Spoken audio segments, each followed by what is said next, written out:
Hello friend, आप सभी का स्वागत है Abhijit study point YouTube channel में। आज की इस वीडियो में यूपी डीएलएड एडमिशन 2025 से रिलेटेड बात करने वाले हैं। बीटीसी का नया नाम डीएलएड हो चुका है और यूपी डीएलएड में एडमिशन के लिए जो आपका आवेदन है कब तक शुरू होने वाला है, जो आपका ऑनलाइन फॉर्म है कब तक शुरू हो जाएगा और फॉर्म को भरने में कितनी फीस लगने वाली है और इस बार फॉर्म को भरने के लिए क्या आपकी क्वालिफिकेशन होना चाहिए। इस बार देखेंगे जो 12 वाले छात्र हैं जो सिर्फ 12 पास हैं वह भी फॉर्म को फिल कर पाएंगे। इसके अलावा बहुत सारे ऐसे छात्र हैं जो बीए बीएससी बीकॉम कर चुके हैं, वह फॉर्म को फिल कर पाएंगे या नहीं। इसके अलावा बहुत सारे छात्र हैं जो एमए एमएससी एमकॉम भी कर चुके हैं, वे सब छात्र डीएलएड के फॉर्म को फिल कर पाएंगे कि नहीं, इस पर भी बात करने वाले हैं। इसके अलावा देखेंगे बहुत सारे ऐसे छात्र हैं जो सरकारी कॉलेज से डीएलएड करना चाहते हैं, तो देखने वाले हैं कि जो सरकारी कॉलेज है उसमें कितनी सीट रहती है, कितनी फीस लगती है। और सरकारी कॉलेज में एडमिशन के लिए यहाँ पर आपको कोई एग्ज़ाम नहीं देना होता है, मेरिट बेस पे सिलेक्शन होता है। तो जो मेरिट होती है वह कितनी जाती है, कितनी कटऑफ पर आपको सरकारी कॉलेज मिलेंगे, इस पर भी बात करने वाले हैं। 2025 में यूपी डीएलएड में एडमिशन का क्या प्रोसेस है, इसको भी देखने वाले हैं और एडमिशन फॉर्म में कौन कौन से डॉक्यूमेंट लगेंगे, इस पर भी बात करने वाले हैं। तो यह वीडियो आपके लिए बहुत ज़्यादा इंपॉर्टेंट है, तो वीडियो को शुरू से लेकर अंत तक आप लोग ज़रूर देख लीजिएगा।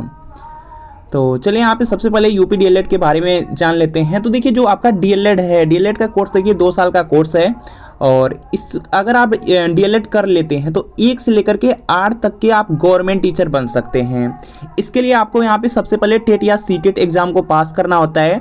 उसके बाद देखेंगे मेंस या सुपर टेट के एग्जाम होते हैं जिसको पास करके आप गवर्नमेंट टीचर बन पाएंगे 1 से 8 के बीच के। तो चलिए यहाँ पे सबसे पहले बात कर लेते हैं कि जो आपका फॉर्म है, फॉर्म को बनने में कितनी फीस लगती है। तो यहाँ पर देख सकते हैं अगर आपकी कास्ट जनरल है या आपकी कास्ट ओबीसी है या आप अदर स्टेट से बिलोंग करते हैं तो 700 रुपये लगेंगे। अगर आपकी कास्ट एससी या एसटी है तो 500 रुपये लगने वाले हैं। इसके बाद देखिए आपका आ जाता है एज लिमिट को लेकर के। तो यहाँ पर देखेंगे पहले क्या होता था कि यूपी डीएलएड में एडमिशन 2024 तक यहाँ पे जो एडमिशन था वह ग्रेजुएशन बेस पे लिया जाता था। तो जो एज थी 18 से लेकर के 35 साल के बीच में लिया जाता था।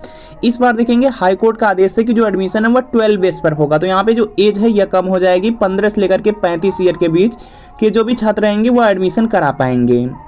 इसके बाद देखेंगे यहाँ पे नेक्स्ट पॉइंट आ जाता है एलिजिबिलिटी को लेकर के। तो जो 2024 था, 2024 में जो एलिजिबिलिटी थी वह थी जिन भी छात्रों का ग्रेजुएशन कंप्लीट हो जाता था वही यूपी से डीएलएड कर पाते थे।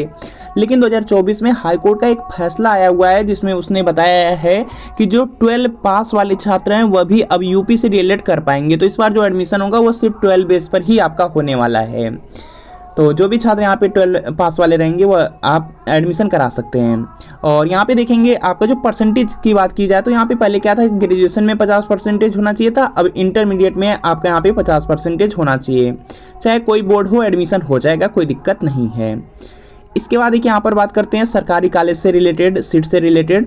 तो यहाँ पर देखेंगे जो यूपी डीएलएड है या जो आपका बीटीसी का कोर्स है, इसमें जो सरकारी कॉलेज होते हैं, गवर्नमेंट कॉलेज होते हैं, उन्हीं को डाइट कहा जाता है। तो डाइट में 10,600 सीट है और जो प्राइवेट कॉलेज हैं, प्राइवेट कॉलेज में 2,22,750 से ही ज़्यादा सीटें हैं।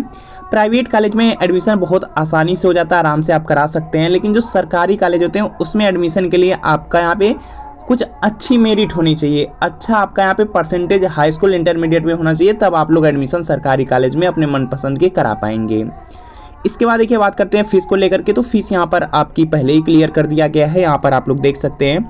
जो देखिए आपका डीएलएड है इसमें देखेंगे जो आपका यहाँ पे गवर्नमेंट कॉलेज है, गवर्नमेंट जो सरकारी कॉलेज है उसमें देखेंगे 1 साल की फीस 10,200 रुपये है और अगली साल भी 10,200 रुपये आपका यहाँ पे सरकारी कॉलेज में लगेंगे, 2 साल का कोर्स है तो। और प्राइवेट कॉलेज की फीस यहाँ पे दिया गया है, यहाँ पर देख पाएंगे निजी संस्थान लिखा गया है, इसका मतलब है प्राइवेट कॉलेज। प्राइवेट कॉलेज में 1 साल की फीस 41,000, अगले साल भी आपसे 41,000 रुपया लिया जाएगा। गवर्नमेंट से रिलेट करिए चाहे आप प्राइवेट से करिए, दोनों में जो स्कॉलरशिप होती है वह आ जाएगी, कोई दिक्कत आपको नहीं होती है। चलिए बात करते हैं यहाँ पे एक्सपेक्टेड कट ऑफ से रिलेटेड।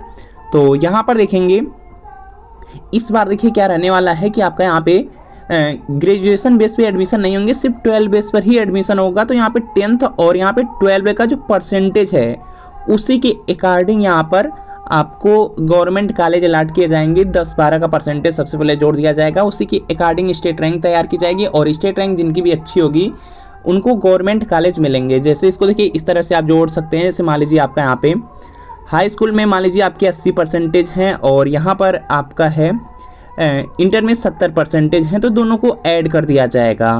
तो यहाँ पे देखेंगे आपका हो जाएगा 150%। इस तरह से आपका जोड़ करके आपका यहाँ पे परसेंटेज तैयार किया जाएगा, इसी से स्टेट रैंक और इसी के अकॉर्डिंग कॉलेज मिलेंगे। तो आप लोग यहाँ पे कमेंट कर दीजिएगा कि जो आपका हाई स्कूल है और जो आपका इंटरमीडिएट है दोनों का परसेंटेज कितना है। तो यहाँ पे आपको यहाँ पे रिप्लाई कर दिया जाएगा कि आपको गवर्नमेंट कॉलेज मिल पाएंगे या नहीं। चलिए आप इसके बाद देखिए, अगर डॉक्यूमेंट की बात की जाए तो यहाँ पर आप लोग यूपी डीएलएड में एडमिशन फॉर्म का डॉक्यूमेंट देख सकते हैं। जैसे आपके पास 10 का सर्टिफिकेट होना चाहिए, 12 का सर्टिफिकेट होना चाहिए। इस बार ग्रेजुएशन का सर्टिफिकेट नहीं लगेगा, क्योंकि यहाँ पे जो एडमिशन है बिल्कुल यहाँ पे चांसेज हैं कि 12 बेस पर ही एडमिशन होगा, क्योंकि हाईकोर्ट का फैसला आ चुका है और उसी के लिए फॉर्म भी नहीं आ रहा है। और यहाँ पर देख सकते हैं आइडेंटिटी प्रूफ की बात की जाए तो आपके पास कोई एक आइडेंटिटी प्रूफ होना चाहिए, जैसे PAN card, passbook, voter ID, driving licence या आधार कार्ड, कोई एक आइडेंटिटी प्रूफ होना चाहिए। और आपके पास फोटो और सिग्नेचर होने चाहिए। बस इतने हैं तो आप फॉर्म फिल कर पाएंगे। बाकी आपके पास जात निवास होना चाहिए, जो कि आपका यहाँ पे बाद में लगेगा, जब आप यहाँ पे काउंसलिंग कराने जाएंगे उस समय लगता है एडमिशन टाइम, बाकी फॉर्म में नहीं लगेगा। और यहाँ पर चलिए बात करते हैं फॉर्म कब तक आ जाएगा। तो यहाँ पर देख सकते हैं सबसे पहले यहाँ पर देखेंगे 2024 में ही इलाहाबाद जो हाईकोर्ट थी उसने फैसला दे दिया था कि यूपी में इंटर पास छात्र कर सकेंगे डीएलएड। पहले क्या था कि ग्रेजुएशन बेस पे एडमिशन होते थे, लेकिन यहाँ पे जो हाईकोर्ट है उसने फैसला दे दिया कि इंटरमीडिएट वाले भी छात्र यहाँ पे यूपी से डीएलएड कर सकते हैं, क्योंकि ये एनसीटी की गाइडलाइंस में है। बहुत सारे स्टेट हैं जो 12 के जो पास छात्र हैं उनको डीएलएड डायरेक्ट कराते हैं, तो इसीलिए यह फैसला आया था। बाकी यहाँ पर देख सकते हैं बाद में देखेंगे 2025 की न्यूज़ की बात की जाए तो 2025 में डीएलएड में प्रवेश के लिए प्रस्ताव तैयार है, शासन को भेजा जाना है। यहाँ पे जो पीएनपी है वह प्रस्ताव को तैयार कर ली थी, लेकिन उसने यहाँ पर अभी पीएनपी ने यहाँ पर शासन को भेजा नहीं। यहाँ पर देख सकते हैं बहुत पहले यहाँ पे फॉर्म आपका आने वाला था, लेकिन नहीं फॉर्म आया। और बाद में देखिए यहाँ पे बताया गया कि अर्हता के फेर में फंस गई है डीएलएड की प्रवेश प्रक्रिया। बाद में देखेंगे प्रस्ताव तैयार था, शासन को भेजा जाना था, लेकिन भेजा नहीं गया। बाद में बताया गया कि जो यहाँ पे एलिजिबिलिटी है कि एडमिशन 12 बेस पे हो या आपका ग्रेजुएशन बेस पे हो, इसी को लेकर के यहाँ पे जो पीएनपी है वह प्रस्ताव नहीं भेज रही है। वह जो हाईकोर्ट का यहाँ पे बिल्कुल फाइनल फैसला है उसको वेट कर रही है। और यहाँ पर देख सकते हैं इसलिए यहाँ पे उन्होंने प्रस्ताव को नहीं भेजा। बाकी यहाँ पर देख सकते हैं दिया गया कानूनी अड़चन के कारण फंसा डीएलएड का प्रवेश। और यहाँ पर देख सकते हैं सीधा यहाँ पे लिख दिया गया है यहाँ पे कि यहाँ पे देखिए ये लिखा गया पिछले साल हाईकोर्ट का आदेश आने से पहले ही प्रवेश प्रक्रिया शुरू हो चुकी थी। याचिका करने वाले अभ्यर्थियों को काउंसलिंग में शामिल होने का मौका देते हुए प्रवेश को पूरा कर लिया गया था, लेकिन ये जो मामला है अभी हाईकोर्ट में ही विचाराधीन है। देखिए जो एलिजिबिलिटी वाला मामला है उसका फैसला तो आ चुका है, लेकिन जो पूरा यहाँ पे उसका मामला है वह क्या है अभी कोर्ट में ही आपका पेंडिंग पड़ा हुआ है। इसकी वजह से यहाँ पे फॉर्म आपका नहीं आ पाया है। और इसके लिए यहाँ पे बताया गया जैसे यह आपका यहाँ पे जो मामला है सॉर्ट आउट किया जाता है उसके बाद यहाँ पे निर्णय होने के बाद ही प्रवेश प्रक्रिया शुरू हो पाएगी। तो यहाँ पर देख रहे हैं।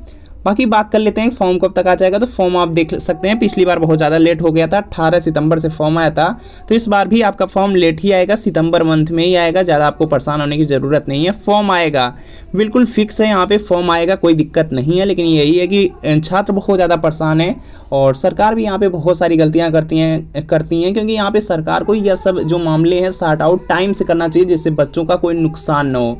बहुत सारे बच्चे हैं जुलाई में एडमिशन होता है, बल्कि यहाँ पे जुलाई अगस्त सितंबर 3 से 4 महीने निकल जाते हैं, उसके बाद एडमिशन स्टार्ट होता है। तो ये देखेंगे सरकार की भी कमियां हैं, जो भी आयोग हैं उनकी भी कमियां हैं। टाइमली सब कुछ होना चाहिए। बाकी यहाँ पे वेट कीजिए, सितंबर में फॉर्म आएंगे, आप लोग भर पाएंगे।